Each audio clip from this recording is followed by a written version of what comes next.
Alright, so I'm just making this video just to simplify some questions and stuff I've seen on YouTube and some other social networking websites and just throughout the internet.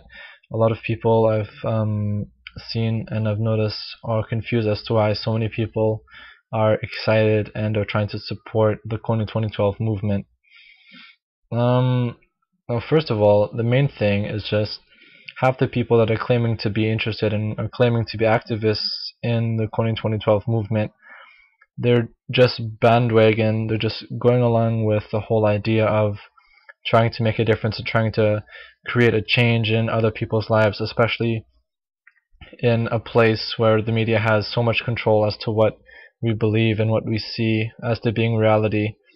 Whereas you, with people who've actually been to these places, can tell you that it's not nearly the same as what is painted to be.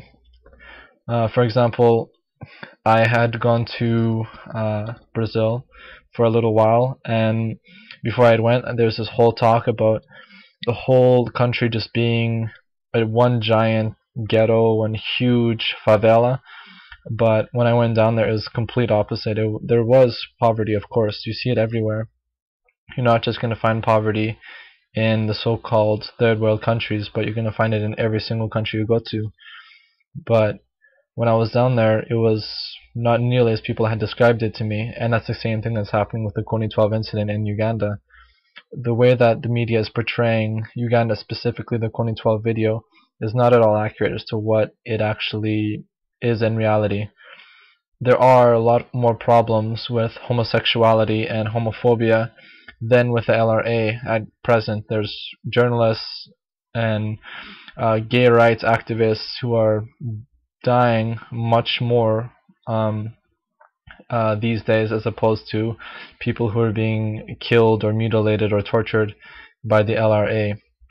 Now, the whole reason why uh, people are getting along and getting excited for the Kony 2012 is because people, especially in the Western countries, like to feel the need to help other people and to help people who are in distant lands, as I mentioned before. And they just feel like they have this, that they're the saviors of the world and that they have come to save all other people from the troubles that afflict them in their own countries. Yet not many people have thought about it that Ugandans are perfectly capable of solving these problems themselves. They're perfectly capable of devising all these different strategies and ways in order to capture Joseph Kony. And many reports now even suggest that he's dead. Some people say that he's somewhere in the jungles in Congo or in Central African Republic. But the word is just that he's no longer in Uganda, which is already a success for the Ugandan people. Yet people still feel the need that they have to save the Ugandan nation from a threat that isn't even really existent anymore. Now, we all remember the whole Darfur incident, yet that blew over very quickly. There's a lot of hype about it, but after a while people lost interest because uh, people feel the need to just be afflicted and with these whole issues about atrocities being committed, especially in the African continent. So the whole Darfur incident was really, really big. Then it all of a sudden dropped off and people completely lost interest. And after people lost interest, that's when the actual interesting stuff began to happen, where two countries began to separate. One country separated into two, I should say, and nobody was involved in the hype anymore to actually celebrate that type of achievement, which is really a fantastic thing considering all the history and all the violence between Christians and Muslims in Sudan.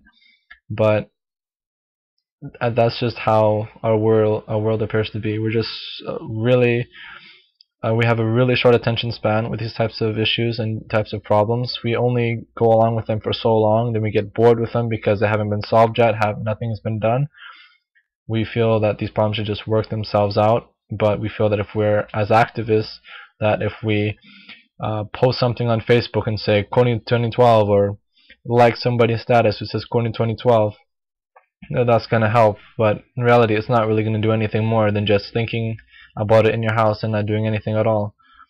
So my prediction is that in a few weeks or a few months, maybe 4 or 5 months at tops, people are just going to start to lose interest, and nobody's going to be talking about Kony 12 anymore as they are right now, because that's just the fate of our world these days. There's this huge issue in Syria, and nobody's talking about that.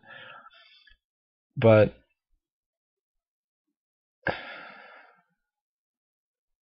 anyways, there's a lot more going on in other parts of the world as opposed to what's going on in Uganda. You see reports, and there's been videos that have been posted in the past couple of days that suggest that what is happening in the Kony 2012 video in Uganda is actually what happened 5-6 years ago in Uganda, even longer depending on who you talk to.